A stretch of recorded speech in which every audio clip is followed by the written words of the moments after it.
अस्सलाम वालेकुम सफ़ी न्यूज़ में खुशामदीद। आज जुम्मे की बाबरकत दिन है। सबसे पहले आप सबको हमेशा की तरह जुम्मा बहुत बहुत मुबारक हो। और जैसे कि आप सब जानते हैं कि हर जुम्मे को मैं आप तमाम तरह के सवालों पर वीडियो बनाता हूँ, तो हाजिर हूँ आप तमाम तरह के सवालों के जवाब देने के हवाले से। शुरुआत करते हैं। सबसे पहले बताते चले कि हमेशा की तरह पिछले वीडियो पर भी आप सब ने प्यार दिखाया, 20,000 लाइक्स किए, 701 कमेंट्स मौसूल हुए और 693 शेयर हुए और व्यूज तो भी आप स्क्रीन पर देख पा रहे हैं। तो एक बार फिर आप तमाम तरह के सपोर्ट का, आप तमाम तरह की मोहब्बत का बहुत बहुत शुक्रिया।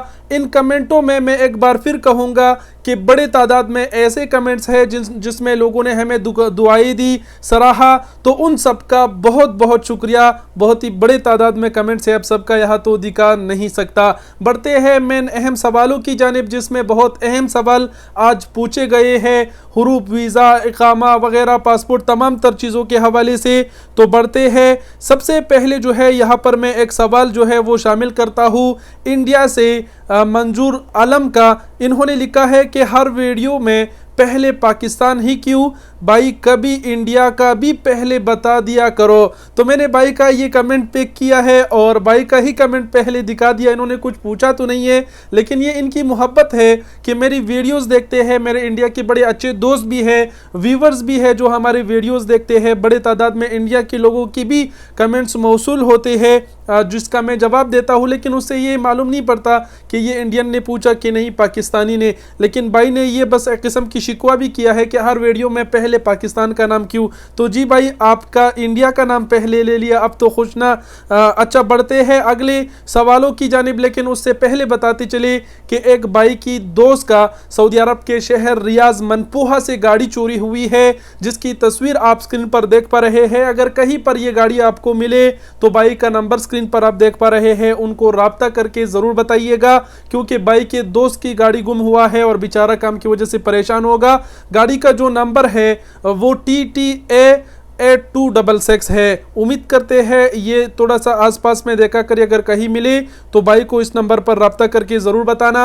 अब बढ़ते हैं मेन अहम सवालों की जानिब। सबसे पहला सवाल जो है वो एक खातून ने पूछा है, बहन ने लिखा है, परिनामी बहन ने लिखा है, सलाम वालेकुम भाई, मेरे शोहर का हुरूफ था, उनको तरहील से पाकिस्तान भेजवा दिया, क्या वो किसी और मुल्क से वापस जा सकते हैं और कैसे, बताइए प्लीज़। अच्छा, बताते चले कि जिन पर हुरूफ हो, मैं पहले भी काफ़ी मरतबा बता चुका हूँ आप सबको कि वो या तो अपने प्रिंट निकाले या फिर मतलब वो ब्लैक लिस्ट होते हैं, वो सऊदी अरब एंटर नहीं हो सकते। लेकिन बहन की जो कि सवाल में थोड़ी सी मतलब सवाल थोड़ा सा मुख्तलिफ है कि किसी और मुल्क जाके वो सऊदी अरब जा सकते हैं कि नहीं, कोई तरीका बताइए। तो बताते चले कि मैं ऐसे लोगों को जानता हूँ जिनके ऊपर हुरूफ था, वो GCC ममालिक कतर वगैरह जो है वो वर्क वीज़े पर गए हैं, और जो GCC ममालिक के शहरी है, जो इकामा होल्डर है, उनको सऊदी अरब जो है विजिट वीज़ा फ्री देते हैं। तो ऐसे लोगों को जानता हूँ जिनके हुरूफ थे और GCC ममालिक से वो सऊदी अरब विजिट वीज़ा पे आए हैं। लेकिन मैं कुल के ये नहीं बता रहा कि आपका शोहर ऐसे आ सकता है या फिर जिस पे हुरूफ हो वो ऐसे आ सकता है, क्योंकि कहीं ऐसा ना हो कि एयरपोर्ट से उनको फिर वापस कर दिया जाए तो फिर काफ़ी भारी नुकसान आपका हो जाएगा। लेकिन ऐसे लोगों को जानता हूँ जो इंटर हुए हैं, तो हो सके तो ये तरीका ज़रूर आजमाना, मुमकिन है उनको एंट्री मिल जाएगी। बढ़ते हैं अगले सवाल पर। अगला सवाल जो है रियासत अवान ने पूछा है, लिखा है, सलाम वालेकुम भाई, मेरा कंपनी के साथ 2018 का कॉन्ट्रैक्ट है और अब कंपनी ने रिन्यू करवाया है, जो कीवा पे 2024 सितंबर तक शो हो रहा है। क्या मैं कंपनी से एग्जिट जा सकता हूँ? कीवा का कोई मसला तो नहीं होगा? वालेकुम सलाम। सबसे पहले बताते चले कि कीवा पर हमारा जो कॉन्ट्रैक्ट होता है वो कॉन्ट्रैक्ट हमें पूरा करना होता है, लेकिन इस बीच अगर हमको खुरूज निहाई जाना पड़े, कोई मसला बने या फिर हम काम नहीं करना चाहते और कंपनी से कहे कि भाई हमारा एग्जिट लगा लो, अगर कंपनी राज़ी है वो अपने सिस्टम से आपका खुरूज निहाई लगा दे, तो कीवा पर जो आपका कॉन्ट्रैक्ट है वो फिर कोई माने नहीं रखता, वो ऑटोमेटिक जो है टर्मिनेट हो जाएगा, क्योंकि आपका खुरूज निहाई उन्होंने लगा दिया। कीवा पर बस एग्रीमेंट हुआ होता है, मतलब उस एग्रीमेंट के तहत आपको भी चलना होता है और कंपनी को भी चलना होता है। लेकिन आप और अगर कंपनी एक दूसरे के साथ राजी है किसी भी चीज़ पर, चाहे आपकी कॉन्ट्रैक्ट हो और आपका पाला करना चाहते हैं, कंपनी इजाज़त दे तो कुछ भी कर सकते हैं कि वहाँ पर फिर कॉन्ट्रैक्ट कोई माने नहीं रखता। कॉन्ट्रैक्ट सिर्फ आपकी जो हुकूक की तहफ़्फ़ुज़ है उसके लिए होता है। बढ़ते हैं अगले सवाल पर। अगला सवाल जो है पूछा है मुसाइद नामी शख्स ने, लिखा है सलाम वालेकुम भाईजान, क्या हाल है, आजकल कैसे हालात है सऊदीया के मजदूरी के। तो बताते चले भाई, शायद आप अपने मुल्क में हैं, आना चाहते हैं, इस वजह से पूछ रहे हैं। बहुत से लोग ऐसे वीडियो भी बनाते हैं कि सऊदीया में काम नहीं है आप ना आए, लेकिन मैं आपको ये नहीं कहूँगा कि सऊदीया में काम नहीं है आप ना आए। हर किसी की अपनी रिज़्क़ है, आप आएंगे तो आप अपना रिज़्क़ कमाएंगे, जो यहाँ है वो अपनी रिज़्क़ कमाएगा। ये नहीं कि काम नहीं है, हज़ारों के तादाद में यहाँ पर लोग हैं और हर किसी की अपनी रिज़्क़ होती है, अपनी नसीब होती है। आपके नसीब में जो होगा वो आपको मिलेगा, आपकी नसीब कोई और नहीं खा सकेगा और आप किसी और की नसीब नहीं खा सकते। मतलब ज़रूर आइएगा, ट्राई कीजिएगा, क्योंकि गुर्बत को ख़त्म करने के लिए ही हम यहाँ आते हैं। हमारी मजबूरियाँ होती है, जो हम यहाँ कमाते हैं वो हम अपने मुल्क में नहीं कमा सकते। तो अपने नसीब, अपनी किस्मत को ज़रूर आजमा के आइएगा। बहरहाल ऐसी कोई बात नहीं कि यहाँ काम नहीं है। यहाँ पर ऐसा है कि कुछ लोग जो है काम की तलाश में बहुत घूम रहे होते हैं, उनको काम नहीं मिल रहा होता, और कुछ लोग ऐसे होते हैं जो साल के 12 महीने ही काम करते हैं, उनको काम की कोई परेशानी, कोई कमी महसूस नहीं होती। तो हर किसी की अपनी नसीब है, ज़रूर आइएगा, मना मैं नहीं करूँगा, बाकी मर्जी आपकी। बढ़ते हैं अगले सवाल पर। अगला सवाल जो है मोहम्मद अरशद ने पूछा है, लिखा है सलाम वालेकुम सफ़ी भाई, क्या हाल है, खैरियत है, अल्लाह आपको सलामत रखे, आप बहुत अच्छी मालूमात दे रहे हैं, आपका शुक्रिया। मेरा भी एक मामला है, मैं हज करना चाहता हूँ। मैं गया था हज के मकतब में तसरीह के लिए, उन्होंने कहा कि आपका 13,500 रियाल लगेगा और कोई हमारे पास पैकेज नहीं, कोई और पैकेज नहीं। मतलब बराए मेहरबानी मुझे कोई इस चीज़ का हल बताइए, शुक्रिया। अच्छा, तो मोहम्मद अरशद भाई आपको बताते चले कि आपको और भी मकतब चेक करने चाहिए, जहाँ से आपको सस्ता पैकेज मिले आपको वहाँ से लेना चाहिए। बहरहाल आप नुसुक ऐप पर भी अपना रजिस्ट्रेशन कर सकते हैं। सबसे सस्ता पैकेज जो है वो 3,900 रियाल का है, मैक्सिमम 4,000 तक आपके रियाल लगेंगे, प्लस कुर्बानी के डालो और खाने पीने वगैरह के डालो तो आप जो है वो पैकेज हासिल कर सकते हैं। अब ज़रूरी थी नहीं कि एक मकतब वाले ने आपको 13,500 रियाल कह दिया, दूसरा वाला भी यही कहेगा। उन्होंने आपको प्रीमियम यानी महंगा पैकेज बताया, उसमें उनका भी कुछ होगा, लेकिन ये बहुत ही बड़ी रकम है। हमारे जो यहाँ परदेसी रहते हैं, जो सबसे सस्ता पैकेज है, मैं उनको ये मशवरा दूंगा कि आप वो ही अपने हिसाब से लिया करें। तो दूसरे मकतब चेक करें। बहरहाल आप नुसुक ऐप पर जाके पैकेजेस चेक करें, अपना रजिस्ट्रेशन करें, आपको परमिट मिल जाएगा। बढ़ते हैं अगले सवाल पर। अगला सवाल जो है वो तौहीदुल्लाह ने पूछा है, लिखा है सलाम वालेकुम सफ़ी भाई, मेरा एक सवाल है, पासपोर्ट नया करने के बाद नकल मालूमात करना है कि नहीं।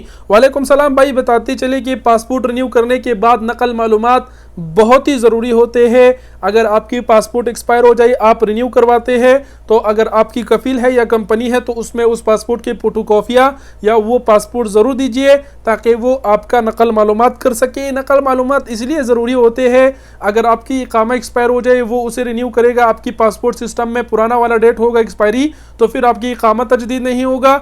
दूसरी बात ये कि आपकी छुट्टी भी नहीं लगेगी। नकल मालूमात होगा तो उसके बाद ही आपकी छुट्टी और इकामत तजदीद हो पाएगा, ये ज़रूरी है।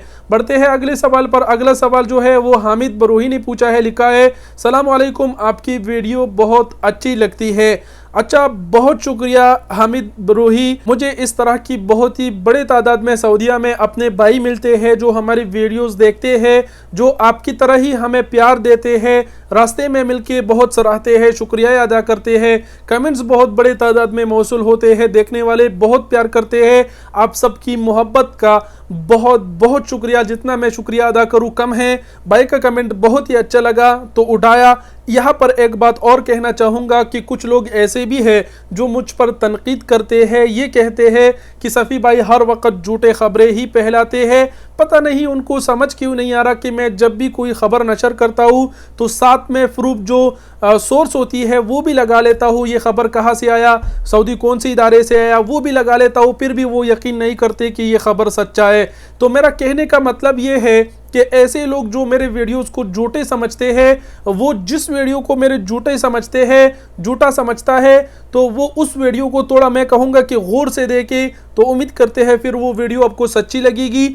आप अगर हमारी वीडियोस देखते हैं, जो मुझ पर यकीन करते हैं, काफ़ी सालों से आप सब देख रहे हैं, जो अभी तक देख रहे हैं, उनको बताते चले कि अगर आपका दोस्त, आपकी जान पहचानने वाला आपको ये कहे कि सफ़ी झूठे वीडियोस बनाते हैं वगैरह, तो मैं आपको कहूँगा कि आप उन्हें मेरे तरफ से चैलेंज देना कि एक वीडियो सिर्फ साबित करना सफ़ी भाई के ऊपर कि उसने झूठा बनाया हो। वो जो भी वीडियो आपको दिखाएगा उसके अंदर सोर्स होगा, उसके अंदर अखबारों के स्क्रीनशॉट होंगे, सऊदी हुकूमत के इदारों के स्क्रीनशॉट होंगे, क्योंकि मैं जब भी कोई वीडियो बनाता हूँ उसमें सोर्स ज़रूर ऐड कर देता हूँ कि ये खबर यहाँ से आई, तो फिर उसमें तो झूठा होने का कोई वो ही नहीं ना।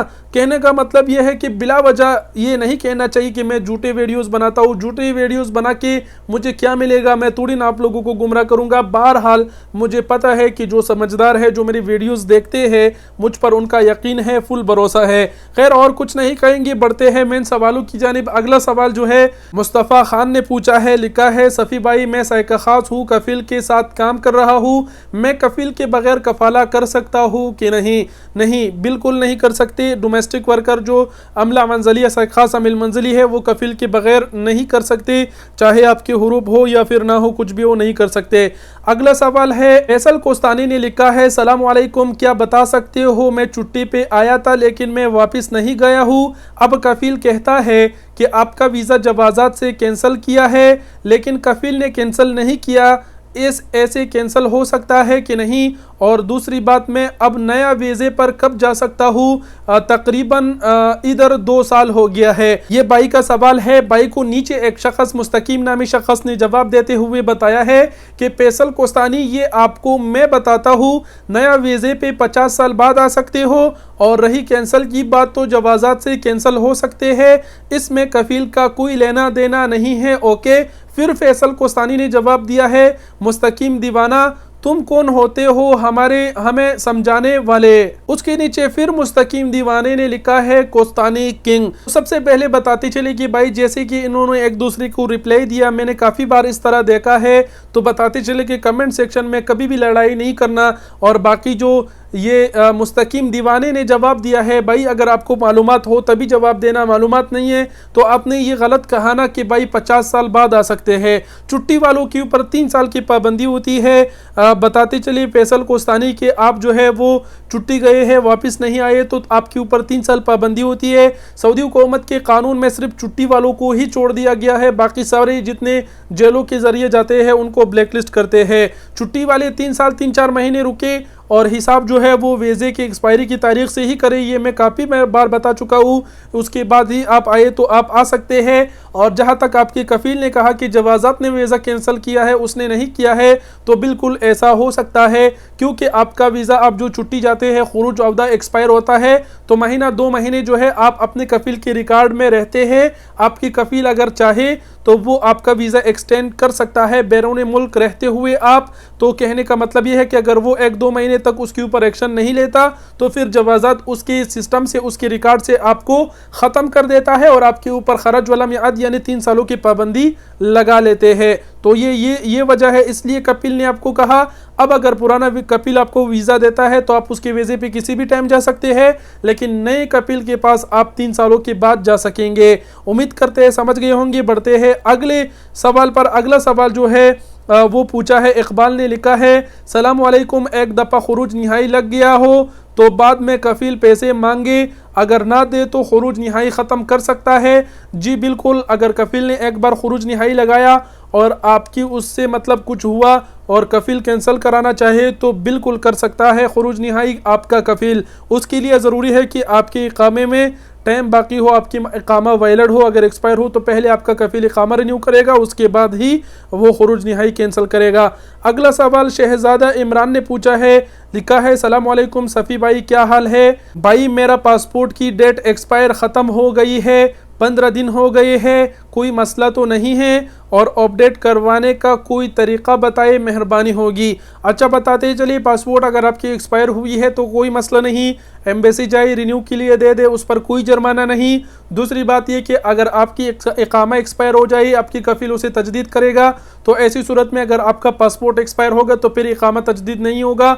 इसलिए ज़रूरी है कि आप अपना पासपोर्ट रिन्यू करवाइए, उसके बाद अपने कफील को दे, तो आपका जो कफील है वो उसे अपने अफसर से, अपने मुकीम से अपडेट करा देगा, यानी उसकी नकल मालूमात कर लेगा। ठीक है, ये बहुत ज़रूरी है। अगर आपकी पासपोर्ट एक्सपायर होगी तो ना आपका इकामा तजदीद होगा और ना आपकी छुट्टी लगेगा, ना खुरूज निहाई। इसलिए पासपोर्ट तजदीद बर वक़्त पर ज़रूर करें।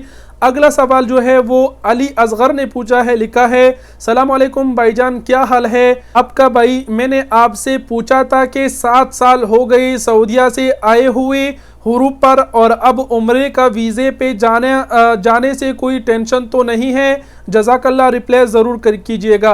अच्छा बताते चले कि 7 साल आप पहले गए हैं, तो पहले ये कानून था कि 5 साल बाद जो है लोगों की जो पाबंदी थी वो ख़त्म हो जाती थी। अब आप कह रहे हैं कि आप 7 साल पहले गए थे हुरूप पर और आप दोबारा उम्रे वीज़े पे जाना चाहते हैं, कोई मसला तो नहीं होगा? तो बताते ही चले कि जिनके ऊपर पाबंदी होती है वो उम्रा वीज़े पे भी 10 साल तक नहीं आ सकते। आप 7 साल पहले गए हैं हुरूप पर, तो पहला पर जवाज़ात से अपना प्रिंट निकाले। अगर प्रिंट में पाबंदी आपके ऊपर शो हो रही होगी तो फिर 10 साल तक आप उम्रा वीज़ा पे भी नहीं आ सकते, और अगर पाबंदी नहीं होगी तो आप फिर उम्रा वर्क वीज़ा किसी पर भी जा सकते हैं। जवाज़ात से अपने पुराने इकामे पर प्रिंट निकालिएगा। प्रिंट निकालते वक्त ये याद रखिएगा कि निकालने वाले को ये कहो कि एयरपोर्ट वाला जो मुरहल ममनू तदखुल जिसमें लिखा हुआ आता है, स्टेटस चेक होता है, वो प्रिंट ही निकाल के हमें दो। बढ़ते हैं अगले सवाल पर। अगला सवाल जो है वो सलमान ने पूछा है, लिखा है, खान साहब मुझे हज का परमिट लेना है, क्या अभी इन दिनों शवाल में मिल सकता है? प्लीज़ मेरे रहनुमाई फरमाई, शुक्रिया। अच्छा भाई, बिल्कुल मिल सकता है आपका। और इससे पहले मैंने जिस भाई को रिप्लाई दिया हज के हवाले से, जिसमें उसने कहा कि 13,500 का मिल रहा है, तो ये सवाल पढ़ने के बाद मैंने चेक किया नुसुक ऐप पर, तो अब भी जो रिजर्वेशन है हज के वो जारी है। नुसुक ऐप पर जो है अपना रजिस्ट्रेशन करें। मेरे दूसरे पेज पर जाइए, सफ़ी न्यूज़ उर्दू पर, वहाँ पर हमने डिटेल से वीडियो अपलोड की है कि आप कैसे जो है अपने लिए अप्लाई कर सकते हैं, रिजर्वेशन कर सकते हैं। वो वीडियो देख के ज़रूर अपना रिजर्वेशन कीजिएगा। तो ये थे आप सबकी जानिब से अहम सवालात जिसका हमने जवाब दिया। उम्मीद करते हैं इसमें आपका भी सवाल शामिल होगा। अगर आपकी सवाल इसमें शामिल नहीं तो फिर माजरत, इंशाल्लाह कोशिश करेंगे नेक्स्ट टाइम आपके सवाल का जवाब दे सके। कोशिश करें नए नए सवाल पूछे। पुराने सवालों पर मैंने वीडियोस ऑलरेडी बनाए हैं, उसका मैं जवाब इसलिए नहीं देता। बाकी आप सब समझते हैं और कुछ कहने की ज़रूरत नहीं। वीडियो देखने का बहुत शुक्रिया। अपना बहुत सारा ख्याल रखिएगा। अल्लाह हाफिज़।